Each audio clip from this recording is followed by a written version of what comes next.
Nakita tayo sa Instagram ng shortcut o isang paraan ng solve ng time and distance problems, no. So math ito at saka physics, most specifically kinematics.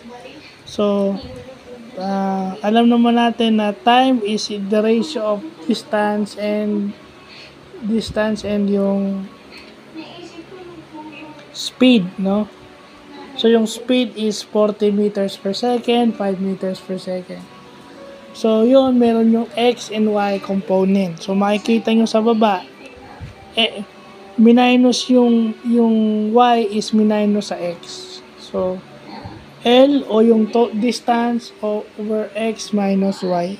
Ima-minus mo yung X sa Y. Ma-minus mo yung Y sa X. X minus Y din. Yun na yung sagot.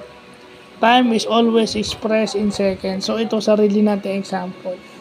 So, pag nakakita tayo ng ganyan, no, o nga, no, hindi ko naisip yun ng araw, nag-aaral lang. Nakalimutan ko na may X component and may Y component yung